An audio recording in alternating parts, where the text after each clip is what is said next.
మీ business ఏదైనా మీ ఊర్లో promotion చేయాలంటే అది సుమన్ టీవీతోనే సాధ్యం. ఇప్పుడే సంప్రదించండి.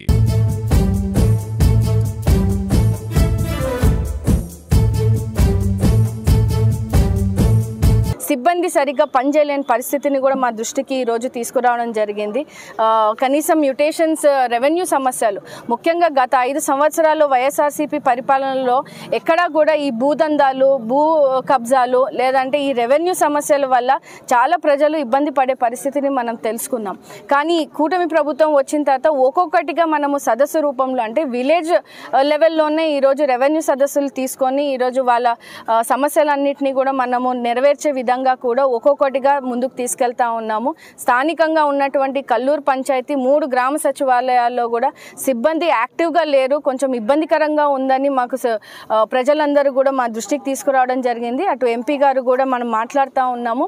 ఖచ్చితంగా రెవెన్యూ సమస్యల మీద ఎక్కడ కూడా నిర్లక్ష్యం చేయకూడదు. ఎందుకంటే రానున్న రోజుల్లో కూడా ఎక్కడా కూడా భూ సమస్యలు లేకుండా ఎక్కడైతే కబ్జాదారులు కబ్జా చేసుకున్నారో లేదంటే మ్యూటేషన్స్ లేక పొజిషన్ సర్టిఫికేట్స్ ఇస్తేనే మనకి ఇప్పుడు కొత్త హౌసింగ్ శాంక్షన్స్ అయ్యే పరిస్థితి ఉంది. కాబట్టి అవి కూడా అతివేగంగా వాళ్ళని చురుగ్గా పాల్గొని ఖచ్చితంగా ఇక్కడ స్థానికంగా ఉన్నటువంటి నిరుపేద కుటుంబాలకు అవసరమైనటువంటి అర్హత ఉన్నటువంటి పొజిషన్ సర్టిఫికేట్స్ కానీ ఇంకా రెవెన్యూకి సంబంధించినటువంటి క్లియరెన్సెస్ కానీ చేయాలని చెప్పి ఇక్కడ ఉన్నటువంటి తహసీల్దార్ గారికి కూడా ఎంపీ గారు కానీ నేను కానీ స్థానికంగా ఉన్నటువంటి మండల నాయకులు కానీ కూటమి నాయకులు కూడా తెలియజేయడం జరిగింది. దీన్ని కూడా కలెక్టర్ దృష్టికి కూడా తీసుకెళ్ళడం జరుగుతుంది.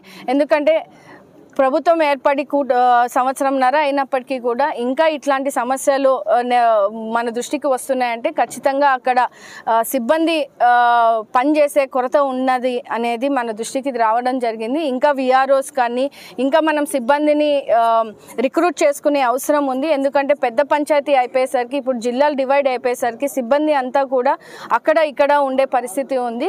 సిబ్బంది కొరత వల్ల కూడా కొన్ని పనులను కూడా నిలిపేయడం జరుగుతూ ఉందని మా దృష్టికి తీసుకురావడం జరిగింది. దీన్ని కూడా కలెక్టర్ గారి దృష్టికి తీసుకెళ్లి ఇట్లా పెద్ద పంచాయతీలు ఉన్న దగ్గర ఖచ్చితంగా సిబ్బంది కొరత లేకుండా అండ్ ఉన్నటువంటి సచివాలయం సిబ్బంది చురుగ్గా పనిచేసేలాగా ప్రజలకు అందుబాటులో ఉండేలాగా శిక్షణ ఇవ్వాలని కూడా మేము కలెక్టర్ గారి దృష్టికి తీసుకెళ్తామని ఇక్కడ ఉన్నటువంటి ప్రజలకు కూడా కలిసి కట్టుకొని హామీ ఇవ్వడం జరిగింది. రానున్న రోజుల్లో ఇంకా పెద్ద ఎత్తున అభివృద్ధి కార్యక్రమానికి మేము కూడా పాల్గొని ఖచ్చితంగా ఇక్కడ ఇబ్బంది లేకుండా చేయాలన్న ఉద్దేశంతో కూడా ముందుకు వెళ్తా ఉన్నామండి.